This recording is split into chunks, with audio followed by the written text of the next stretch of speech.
오늘 예배하시는 여러분 모두에게 하나님의 은혜가 함께 하시길 빕니다. 오늘은 예수님의 고난을 생각하는 사순절 네 번째 주일입니다. 경건한 마음으로 하나님께 예배합시다. 오라 우리가 여호와께로 돌아가자. 여호와께서 우리를 찢으셨으나 도로 낫게 하실 것이요 우리를 치셨으나 싸매어 주실 것입니다. 여호와께서 이틀 후에 우리를 살리시며 셋째 날에 우리를 일으키시리니 우리가 그의 앞에서 살리라. 아멘. 은혜가 풍성하신 하나님, 찬송과 경배를 드립니다. 성부 하나님께서 죄인들을 구원하시려고 독생자를 아끼지 않으시고 세상에 내어주셨으니 그 큰 사랑을 찬송합니다. 죄악 중에 죽어가는 우리를 살리시려 성자 예수님께서 십자가를 지시고 보혈을 흘리시며 고난을 받으셨으니 그 큰 은혜에 감사를 드립니다. 사순절 기간에 성령님의 감동으로 이 모든 것을 깨닫게 하시고 저희들 심령에 구원의 감격이 넘쳐나게 하옵소서. 성삼위 하나님께 찬송과 영광을 올려드리며 예수님의 귀하신 이름으로 기도드리옵나이다. 아멘. 찬송가 303장 1절과 3절을 부르겠습니다. 통합 찬송가는 403장입니다. 1절과 3절입니다.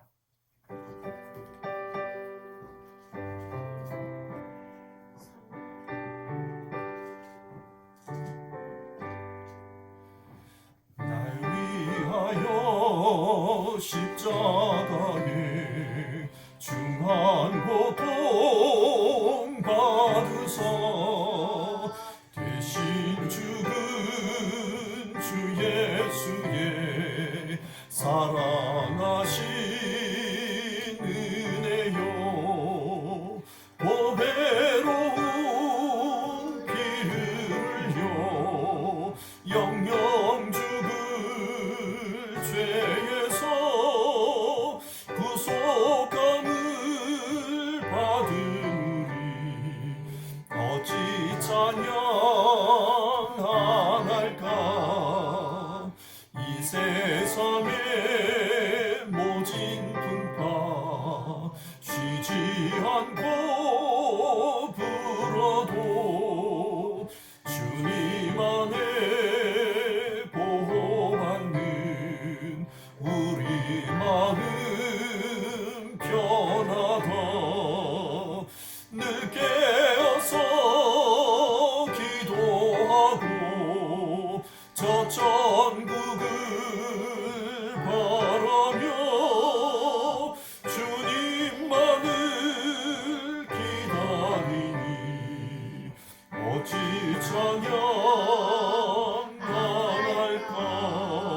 찬양할까. 교동문은 127번입니다. 교동문 127번 사순절 네 번째 성구 시편 33편의 말씀입니다.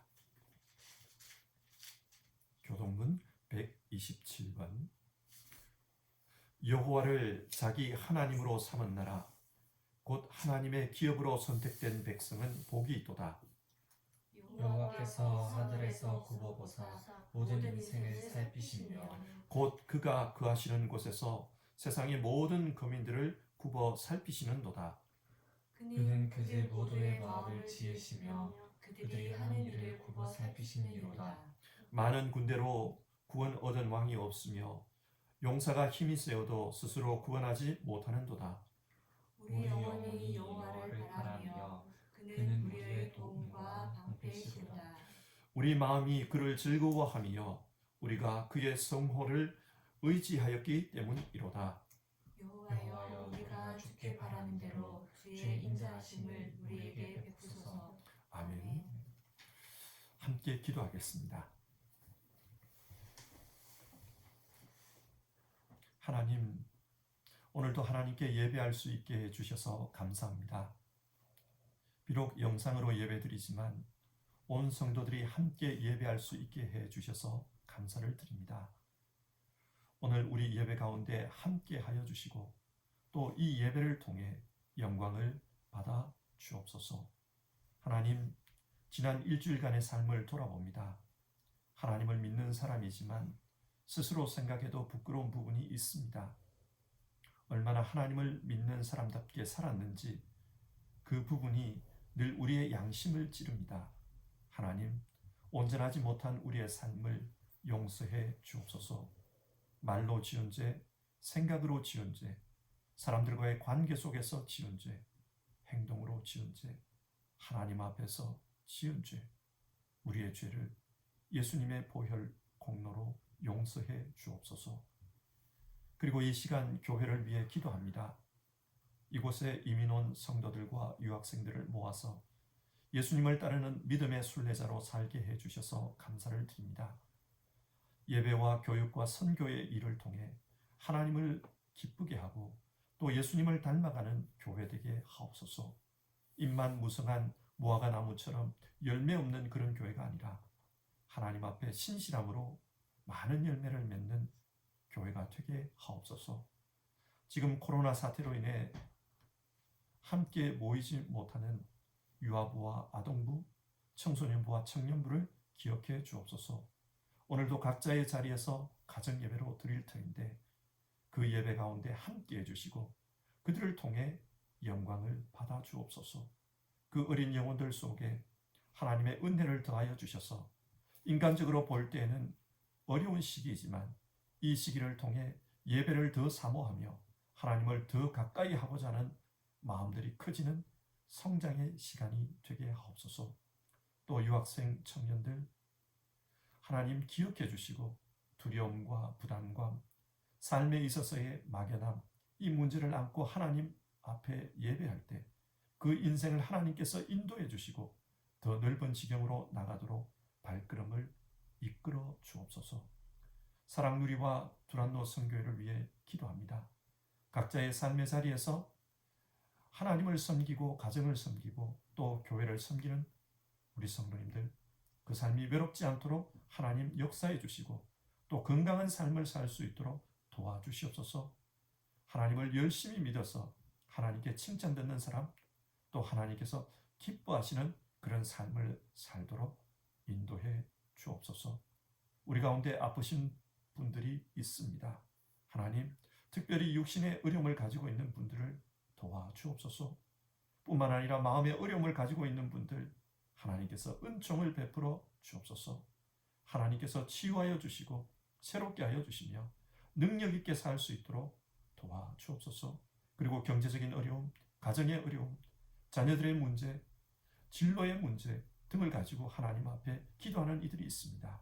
하나님의 응답을 받을 수 있도록 도와주시옵소서. 우리가 사는 이 세상에는 코로나로 인해 고통받는 많은 사람들이 있습니다. 특별히 가난한 자들, 연로 환자들, 연약한 자들, 주님 그들을 기억하여 주시옵소서. 하나님께서 이 세상의 지도자들에게 지혜를 주셔서 이 위기를 잘 극복할 수 있도록 함께하여 주시옵소서. 하나님, 우리가 살고 있는 이 독일 땅 하나님 도와주시기를 바랍니다. 지금 많이 어렵습니다. 도와주시옵소서. 그리고 우리의 조국 대한민국 하나님께서 긍휼을 베풀어 주시옵소서. 그리고 은혜를 더하여 주셔서 은혜 가운데 날마다 새롭고 아름다운 역사를 창조해 가게 하옵소서. 오늘 함께 예배하는 모든 분들, 예배하는 가운데 하나님의 음성을 듣게 하시고 하나님이 그 인생에 개입하시는 역사가 있게 하옵소서. 이 모든 말씀 우리의 주님 되시는 예수님의 이름으로 기도드리오며 다 아뢰지 못한 기도는 주님이 가르쳐 주신 기도로 대신합니다. 하늘에 계신 우리 아버지, 아버지의 이름을 거룩하게 하시며 아버지의 나라가 오게 하시며 아버지의 뜻이 하늘에서와 같이 땅에서도 이루어지게 하소서. 오늘 우리에게 일용할 양식을 주시고 우리가 우리에게 잘못한 사람을 용서하여 준 것 같이 우리 죄를 용서하여 주시고 우리를 시험에 빠지지 않게 하시고 악에서 구하소서. 나라와 권능과 영광이 영원히 아버지의 것입니다. 아멘.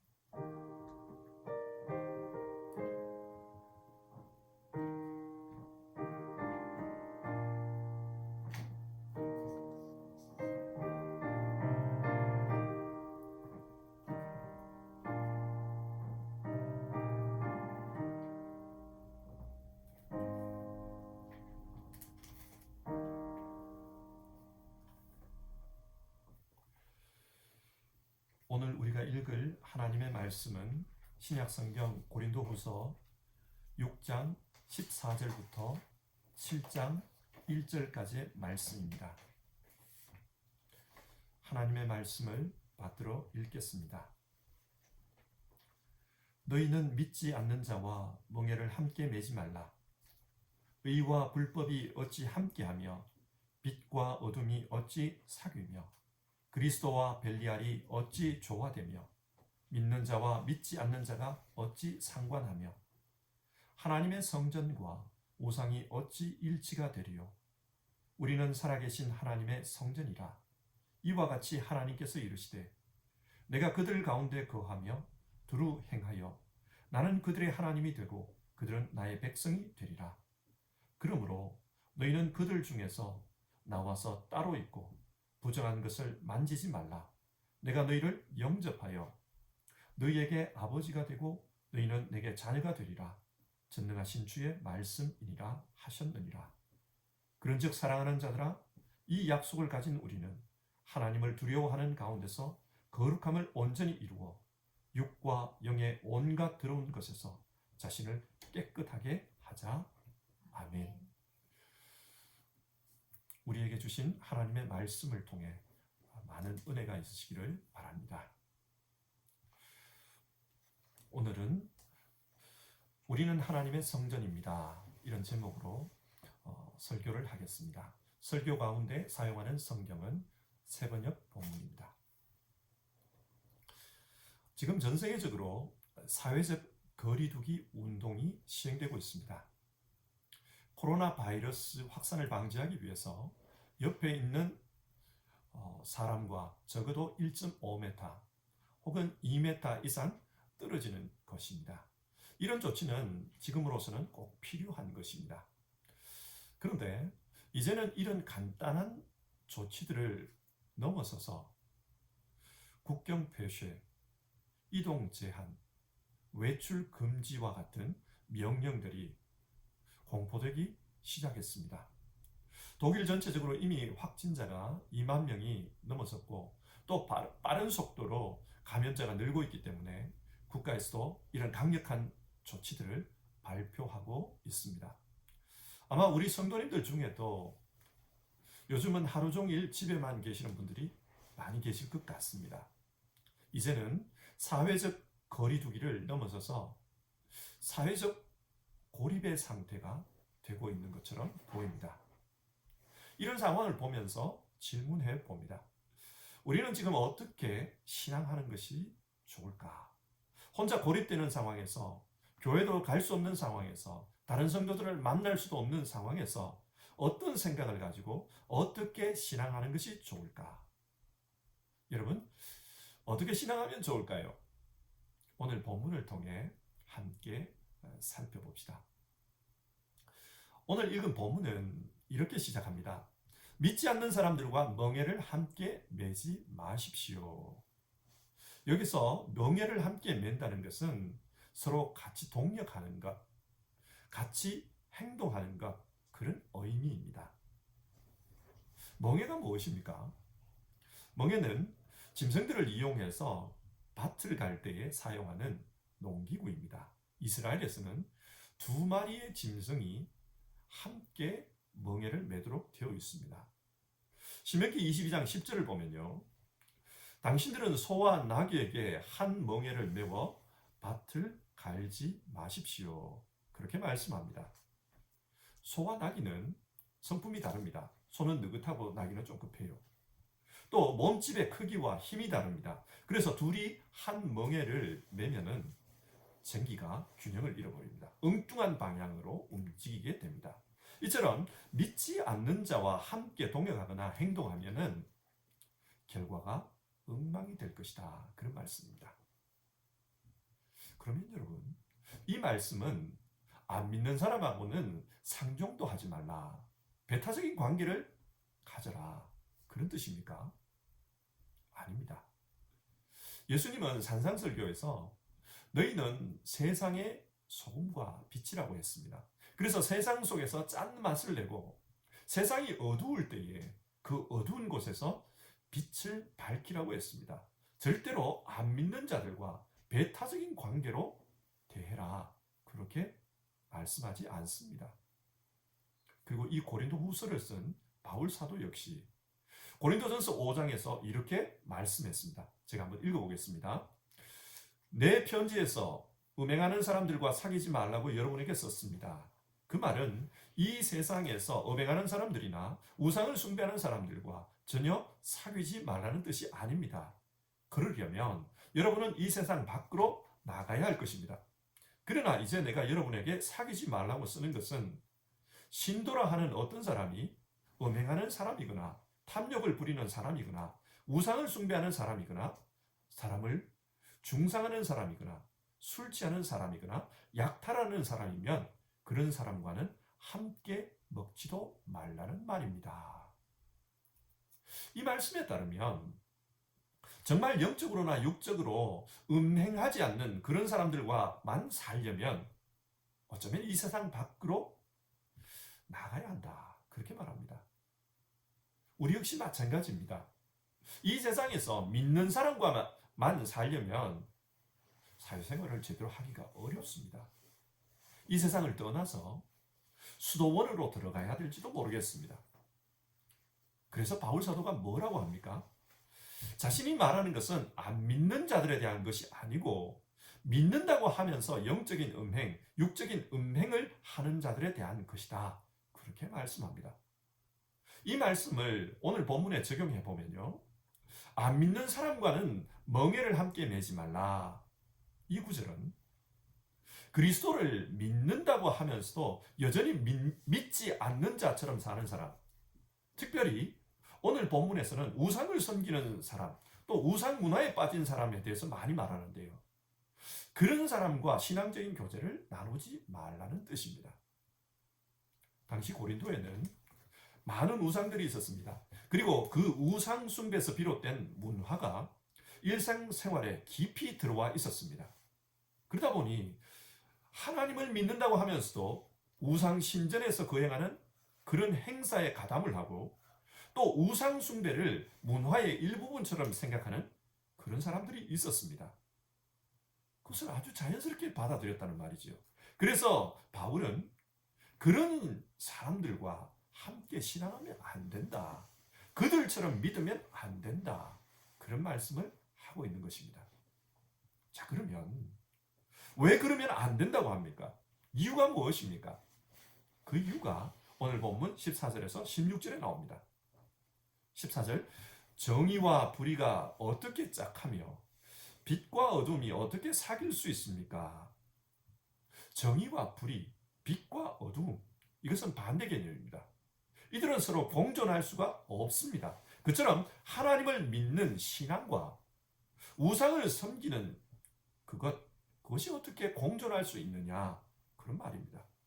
그리고 계속해서 그리스도와 벨리알이 어떻게 화합하며, 여기서 벨리알은 마귀를 가리킵니다. 그러니까 그리스도와 마귀가 함께 공존할 수 있느냐? 없습니다. 그처럼 믿는 자가 예수님과 마귀를 동시에 믿을 수는 없습니다. 또 믿는 자가 믿지 않는 자와 더불어 차지할 몫이 무엇이며 하나님의 성전과 우상이 어떻게 일치하겠습니까? 믿는 자와 믿지 않는 자는 마지막에 가는 곳이 다릅니다. 천국과 지옥 다르지요. 그리고 하나님의 성전에 우상을 갖다 놓는다면 그게 말이 되겠습니까?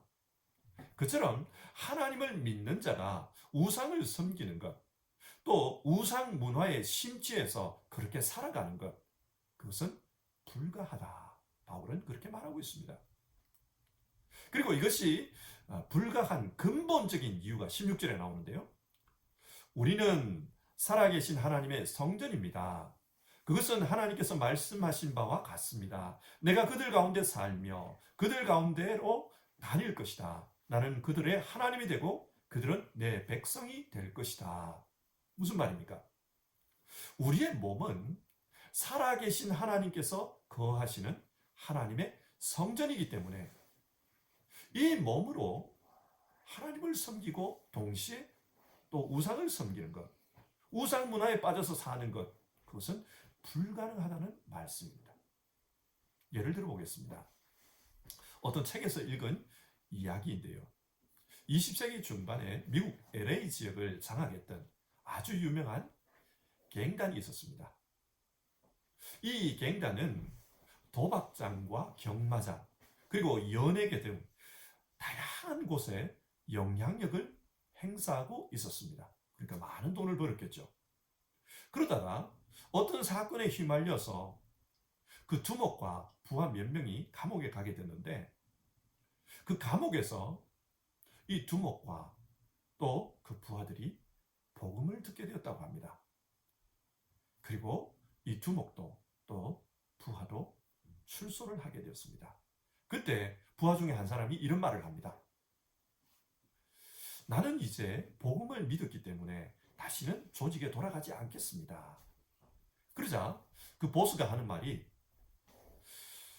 그리스도인 중에 그리스도인 영화 배우도 있고, 그리스도인 운동선수도 있고, 그리스도인 사업가도 있다. 그렇다면 그리스도인 갱단은 왜 안 될까? 두목이 그렇게 물었습니다. 그러면서 자기 부하에게 돌아가자고 설득했습니다. 그러자 부하가 하는 말이, 보스, 미안하지만 나는 나의 새로운 보스이신 예수님을 위해서 살 것입니다. 다시는 범죄로 돈을 버는 그런 일을 이제는 할 수가 없습니다. 그렇게 말했습니다. 자, 여러분, 여기서 믿음이 무엇입니까? 믿음은 이제 내 안에 하나님께서 함께 하고 계신다. 나는 하나님의 성전이 되었다. 그것을 인정하는 것입니다. 성전은 거룩합니다. 그래서 나는 하나님과 함께 하기 때문에 내 삶은 거룩해야 한다. 이제는 하나님을 위해서 살겠다. 옛 삶을 벗어버리고 거룩한 삶을 살겠다. 이것이 믿음입니다. 그래서 바울 사도는 믿는 자들에게 이런 요구를 합니다. 17절인데요. 그러므로 너희는 그들 가운데서 나오느라, 그들과 떨어져라. 부정한 것을 만지지 말아라. 옛 삶으로부터 단절할 것을 요구합니다. 옛 삶을 살고 있는 그 사람들로부터 단절하라고 합니다. 거룩을 위해서 스스로 단절하는 것. 그것이 지금 요구되고 있습니다. 자, 이렇게 살면 주어지는 약속이 있습니다. 어떤 약속입니까? 17절과 18절인데요. 그리하면 내가 너희를 영접할 것이다. 그리하여 나는 너희의 아버지가 되고 너희는 내 자녀가 될 것이다. 하나님께서 말씀하신 약속입니다. 하나님께서 그 삶을 책임지신다는 겁니다. 자, 여러분, 이상의 본문 내용을 한번 정리해 봅시다. 오늘 본문이 무엇을 말씀합니까? 고린도시에는 많은 사람들이 하나님을 믿는다고 하면서도 우상숭배의 문화를 벗어던지지 못하고 여전히 그 안에서 살아가는 경우가 있었습니다. 그 사람들을 보면서 생각합니다. 어떻게 신앙해야 합니까? 바울사도는 그런 사람들과 멍에를 함께 매지 말라고 합니다. 단절하라는 말씀입니다. 그리고 권면하기를 7장 1절.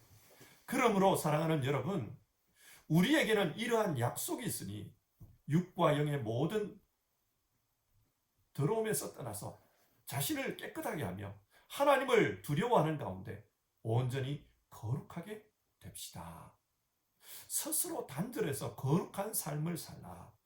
하나님의 성전으로서 살라. 그렇게 권면합니다. 자, 오늘 말씀을 우리의 상황에 한번 적용해 봅시다. 여러분, 하나님의 성전으로 산다는 것이 무엇입니까? 우리의 상황에서 생각해 봅시다. 하나님의 성전으로 산다는 것이 무엇일까요? 이 이야기를 나누기 위해서는 하나님의 성전에 대한 말씀부터 먼저 살펴봐야 할 것 같습니다. 성경을 보면 성전이 있기 전에 성막이 있었습니다. 그러면 이 성막이 어떻게 시작되었습니까? 하나님께서는 출애굽한 이스라엘 백성들을 시내산 앞으로 불러 모으십니다. 그리고 그들과 언약을 맺습니다. 이것이 출애굽기 24장의 내용입니다. 그렇게 언약을 맺은 후 하나님은 모세를 시내산으로 부르십니다. 그리고 모세에게 성막을 어떻게 만들어야 되는지 그것을 가르쳐 주십니다. 출애굽기 25장에서 31장의 내용입니다. 그 모양대로 성막을 만들었습니다. 그래서 성막이 생겨났습니다. 그러니까 성막은 이스라엘 백성과 언약을 맺은 후 하나님께서 내가 너희와 함께 있다, 그것을 보여주기 위해서 만든 것입니다. 성막은 하나님의 임재의 상징이었습니다. 그리고 사무엘하서 7장, 다윗이 나라를 통일한 후 이제 하나님을 위해 성전을 지으려고 합니다. 그러나 하나님께서는 성전을 짓지 못하게 합니다. 대신에 나단 선지자를 통해 다윗과 언약을 맺습니다. 하나님께서 다윗의 집안을 세워주겠다고 하셨습니다. 그리고 그의 후손 가운데 영원히 그 나라를 다스릴 자가 나오리라 약속하셨습니다. 이 언약이 맺어진 후에 다윗의 아들 솔로몬이 성전을 지었습니다. 여러분, 성전이 무슨 의미입니까? 성전은 언약의 상징입니다. 하나님께서 우리와 함께 계신다. 그래서 하나님은 우리의 하나님이 되시고 우리는 하나님의 백성이 되었다. 그것을 보여주는 집입니다. 이 성전에서 기도하면, 그렇기 때문에 하나님께서 그 기도를 들어주신다고 하셨습니다. 예를 들어 역대하 6장 28절에서 30절의 말씀입니다. 솔로몬이 성전을 봉헌하면서 하나님께 이런 기도를 드렸습니다. 읽어보겠습니다. 이 땅에 기근이 들거나 역병이 돌거나 온갖 전염병이 번질 때에 주님의 백성 이스라엘 가운데 어느 한 사람이나 혹은 주님의 백성 전체가 저마다 재앙과 고통을 깨닫고 이 성전을 바라보며 두 팔을 펴고 간절히 기도하거든 주님께서 계시는 곳 하늘에서 들으시고 그들을 용서하여 주십시오. 이 기도 내용은 오늘 우리의 상황과 관련이 있는 그런 내용입니다. 솔로몬은 이 땅에, 이스라엘 땅에 전염병이 돌 때 누군가가 하나님의 성전에서 하나님께 기도하거든 우리 죄를 용서하고 그 기도를 들어주십시오. 그렇게 호소했습니다. 자, 이 솔로몬의 기도에 대해서 하나님은 어떻게 응답하셨을까요? 7장 12절에서 14절인데요. 내가 이제 네 기도를 듣고 이곳을 택하여 내가 제사를 받는 성전으로 삼았다. 들으라. 내가 나의 백성 가운데 연병이 돌게 할 때에 내 이름으로 일컫는 나의 백성이 스스로 겸손해져서 기도하며 나를 찾고 악한 길에서 떠나면 내가 하늘에서 듣고 그 죄를 용서하여 주며 그 땅을 다시 번영시켜 주겠다. 하나님께서는 언약의 집인 그 성전에서 기도하면 그 기도를 듣고 응답하시겠다고 약속하셨습니다. 왜 그렇습니까? 이 성전은 하나님께서 함께 하시는 집, 하나님께서 이스라엘 백성과 분트가 된 것을 상징하는 곳이기 때문입니다. 그래서 그곳에 함께 계시는 하나님께서 함께 계신다는 증거로 자기 백성을 도와주십니다. 그런데 시간이 지나면서 이 성전에 대한 사람들의 생각이 변질이 되어버렸습니다. 예레미야서 7장을 보면 당시 사람들은 이 성전이 우리 가운데 있기 때문에 우리는 결코 망하지 않는다.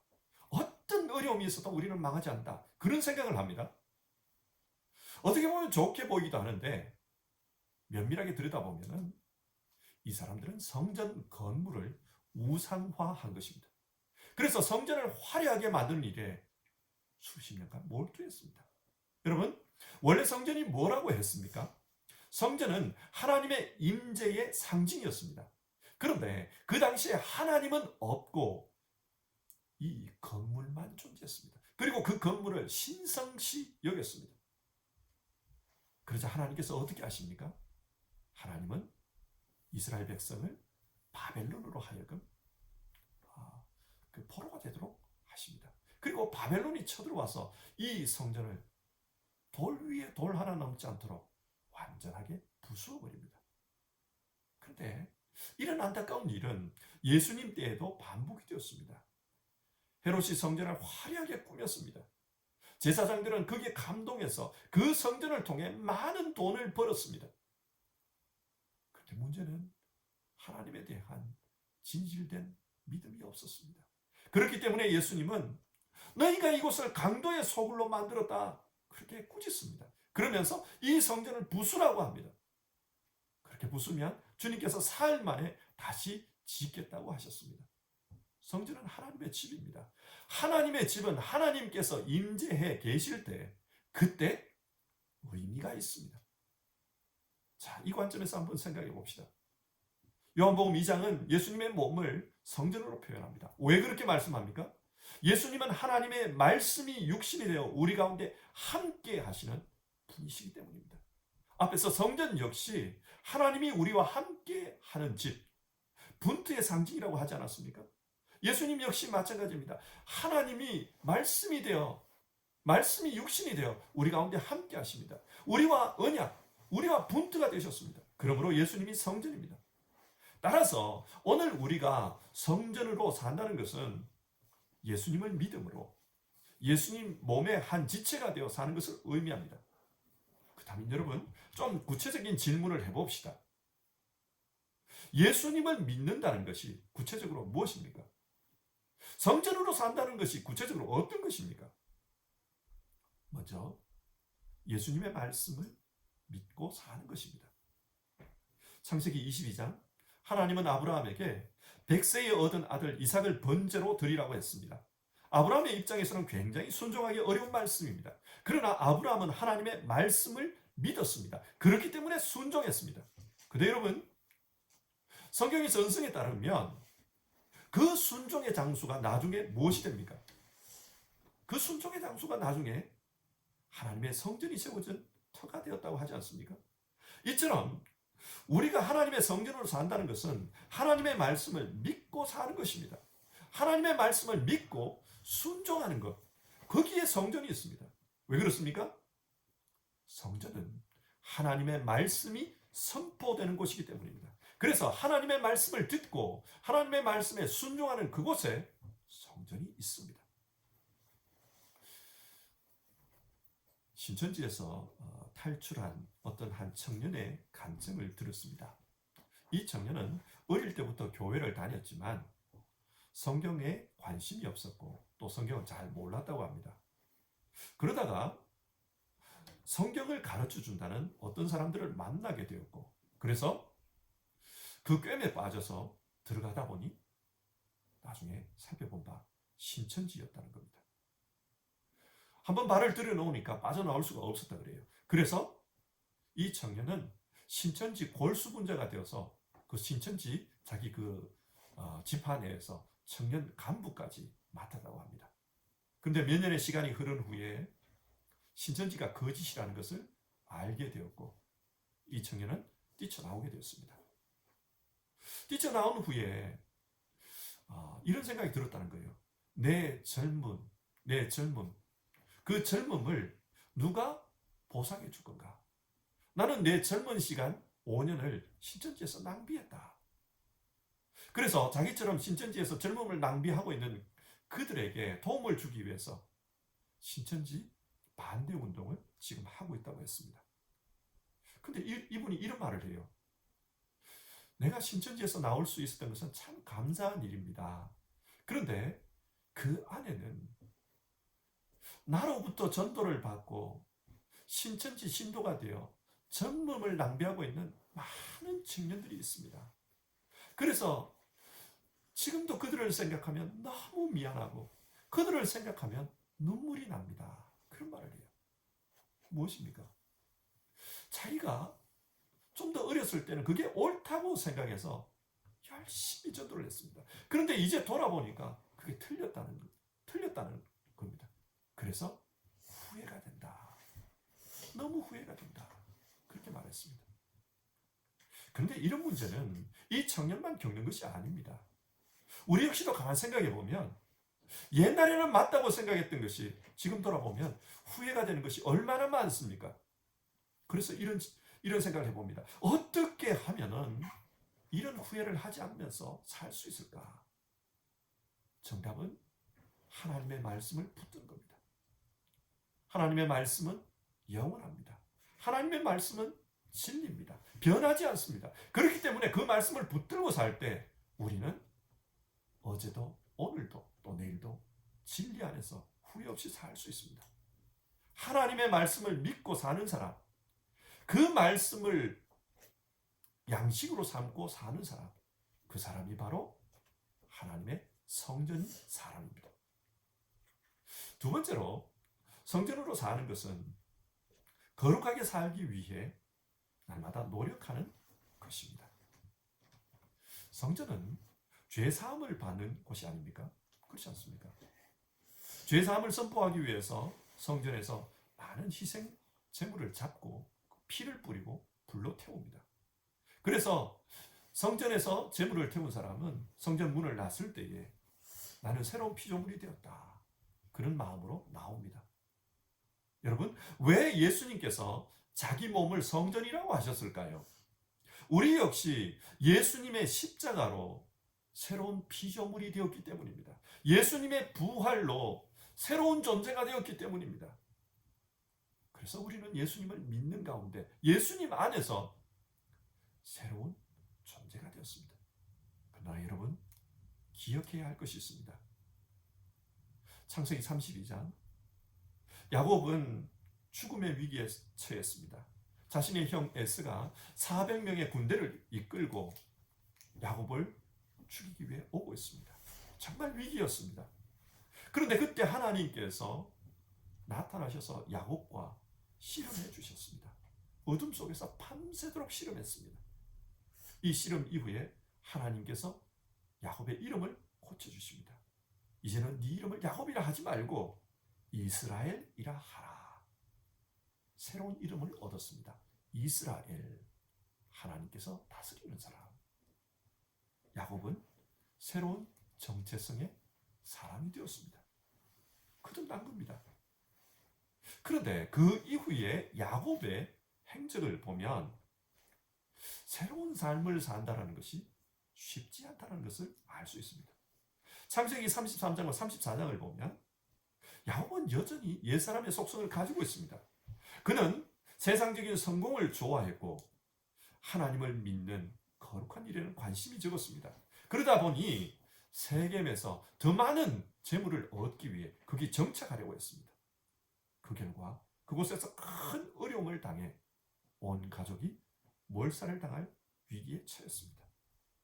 이런 위기 속에서 하나님께서 부르십니다. 야곱아, 너는 베델로 올라오라. 하나님께서 베델로 올라오라고 합니다. 무슨 말입니까? 지금 야곱은 영적으로 세겜의 삶을 살았던 겁니다. 하지만 이제는 영적인 수준을 높여서 베델, 하나님의 집, 하나님의 사람으로 살아간 것입니다. 먹고 잘 사는데 거기에 너의 기준을 두지 말고 너는 이제야 이스라엘의 하나님, 그 하나님의 제사장이 되어야 된다. 그러니 높은 곳으로 올라오라. 하나님의 집, 베델로 올라오라. 그렇게 말씀합니다. 거룩한 삶은 하루아침에 이루어지는 것이 아닙니다. 그래서 하나님은 오늘 우리에게도 요구하십니다. 오늘 본문 7장 1절인데요. 육과 영의 모든 더러움에서 떠나서 자신을 깨끗하게 하며 하나님을 두려워하는 가운데 온전히 거룩하게 됩시다.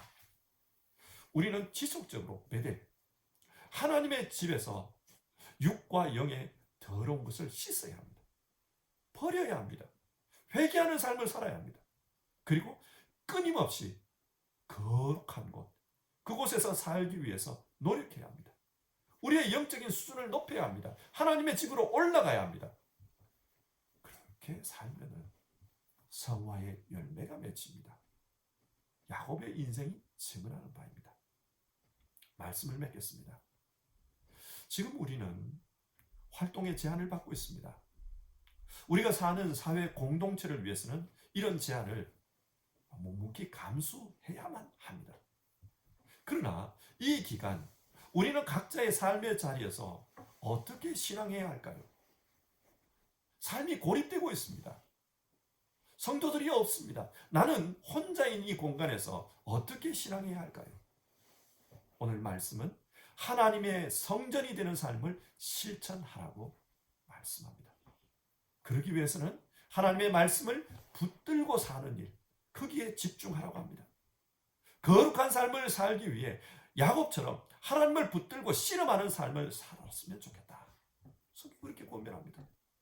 뿐만 아니라 거룩하게 살기 위해서 하나님의 집에서 버리고 새롭게 되는 그런 일을 하라고 성경은 우리에게 권면하고 있습니다. 지금 우리가 사는 시대는 개인주의가 굉장히 강한 시대입니다. 이 시대의 교회 공동체는 참 어렵습니다. 개인주의가 강하기 때문에 공동체를 이룬다는 것은 너무나도 어렵습니다. 더군다나 지금과 같은 상황, 활동이 부자연스러운 상황에서 각자가 격리되어 있는 이 상황에서 교회 공동체는 큰 위기에 처할 수밖에 없습니다. 여러분 어떻게 해야 할까요?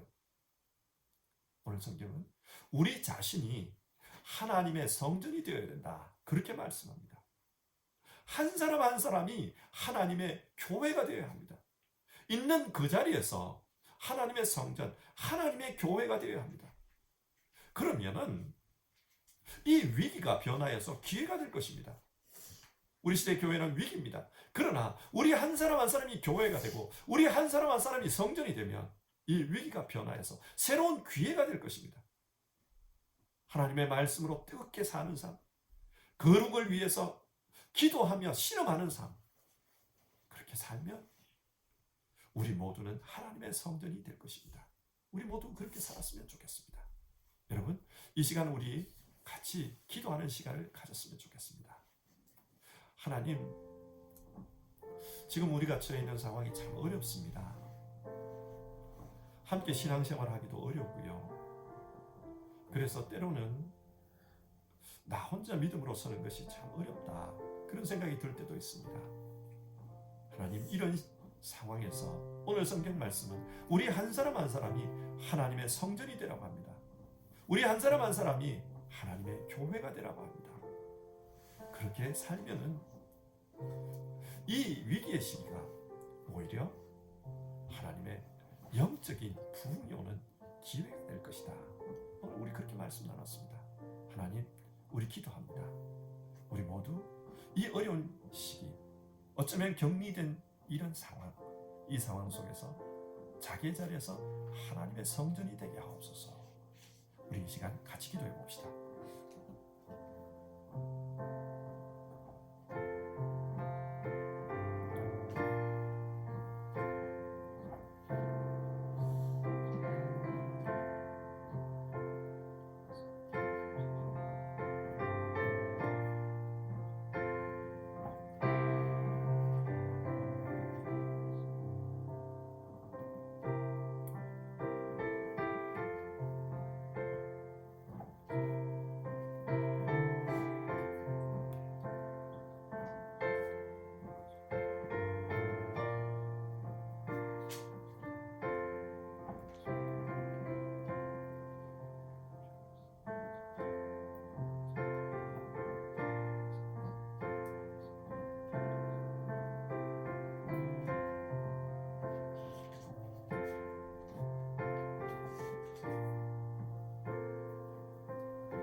하나님, 지금 우리가 처한 상황은 참으로 어렵습니다.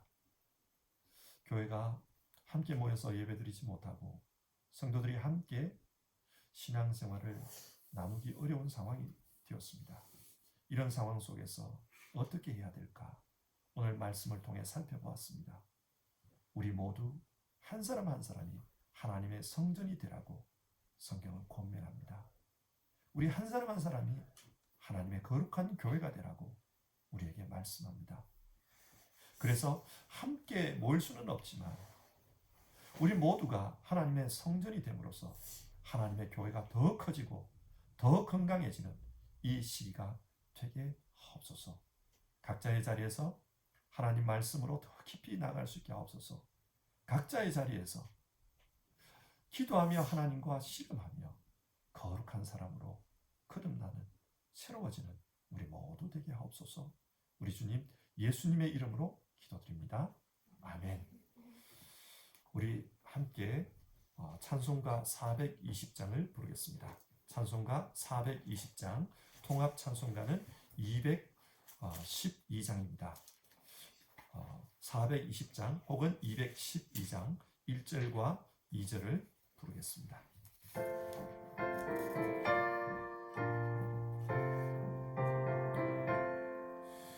너 성결케 위해 늘 기도하며 너 주 안에 있어 늘 성경 보고 온 형제들 함께 늘 사귀면서 일하기 전마다 너 기도하라. 너 성결케 위해 내 머리 숙여 정밀히 계신 내 주께 빌라. 주 사귀어 살면 주 닮으리니 널 보는 이마다 주 생각하리. 이 시간 우리의 신앙을 사도신경을 통해서 고백하겠습니다. 나는 전능하신 아버지 하나님 천지의 창조주를 믿습니다. 나는 그의 유일하신 아들 우리 주 예수 그리스도를 믿습니다. 그는 성령으로 잉태되어 동정녀 마리아에게서 나시고 본디오 빌라도에게 고난을 받아 십자가에 못 박혀 죽으시고 장사된 지 사흘 만에 죽은 자 가운데서 다시 살아나셨으며 하늘에 오르시어 전능하신 아버지 하나님 우편에 앉아 계시다가 거기로부터 살아있는 자와 죽은 자를 심판하러 오십니다. 나는 성령을 믿으며 거룩한 공교회와 성도의 교제와 죄를 용서받는 것과 몸의 부활과 영생을 믿습니다. 아멘. 교회 소식을 전하겠습니다. 여러분 이렇게 예배드리니까 조금 어색하시죠? 그러나 이 예배 장소에도 또 여러분 각 가정에도 하나님이 함께 하시는 줄 믿습니다. 자, 우리 옆에 계시는 분들을 보면서 우리 함께 축복했으면 좋겠습니다. 여러분들은 우리의 믿음 안에서, 우리가 믿는 믿음 안에서 모두가 하나님의 영적인 제사장들입니다. 왕같은 제사장들입니다. 그래서 옆에 있는 여러분의 자녀들, 또 여러분의 가족들 보면서 제사장으로서 축복하시기 바랍니다.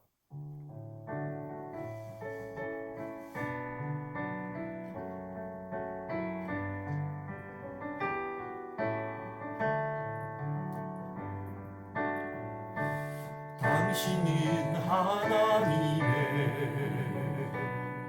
언약 안에 있는 축복의 통로. 당신을 통하여서 열방이 주께 돌아오게 되리. 아멘. 여러분 한 분 한 분에게 또 여러분 가족에게 이 하나님의 축복이 임하기를 바랍니다. 지금은 사순절 기간입니다. 이 기간 동안에 예수님의 고난을 묵상하시는 가운데 경건의 삶을 훈련할 수 있기를 바랍니다. 주일 예배에 대해서 좀 말씀을 드리겠습니다. 독일 정부의 그 방침에 따라서 당분간은 교회에서 예배를 드릴 수가 없게 되었습니다. 그래서 주일 예배를 온라인으로 드리게 됩니다. 언제까지 이 상황이 지속될지 알 수가 없습니다.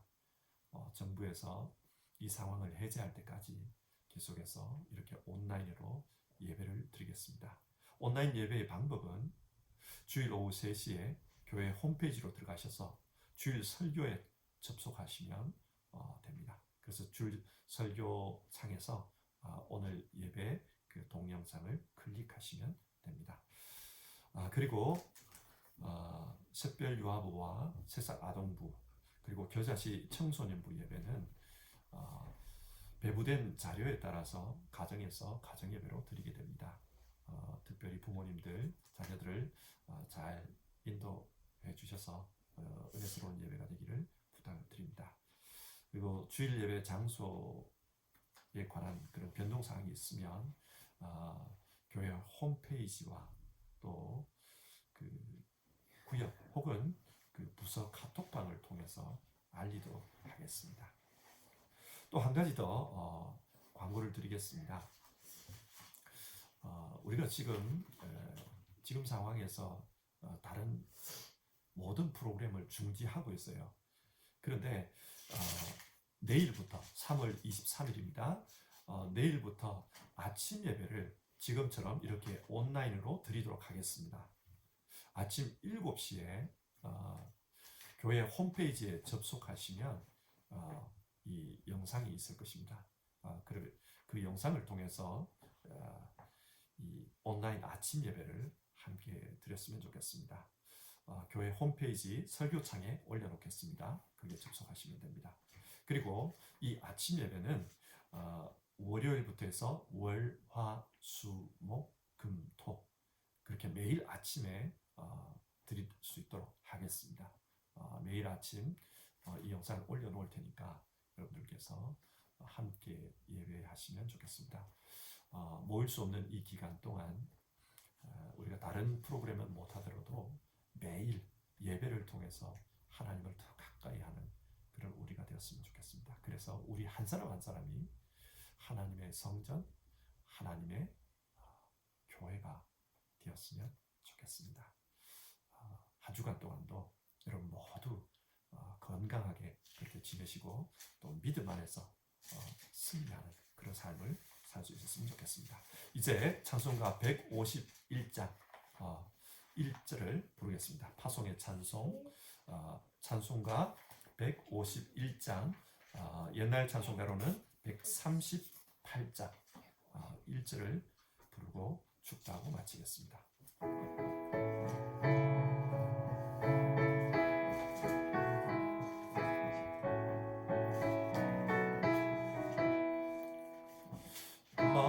만왕의 왕 내 주께서 왜 고초당했나 이벌 내 같은 날 위해 그 보혈을 흘렸네 십자가 내가 처음 볼 때에 나의 맘에 큰 고통 사라져 오늘 믿고서 내 눈 밝았네 참 내 기쁨 영원하도다.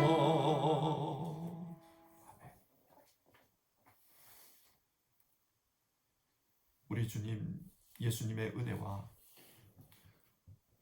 하나님 아버지의 사랑과 성령 하나님의 교통하심이 오늘 예배를 드리며 자신의 삶이 하나님의 성전이 되기를 결단하는 모든 성도들의 머리 위에 그리고 그 삶의 자리 위에 이제부터 영원까지 함께 하시기를 간절히 축원드리옵나이다. 아멘.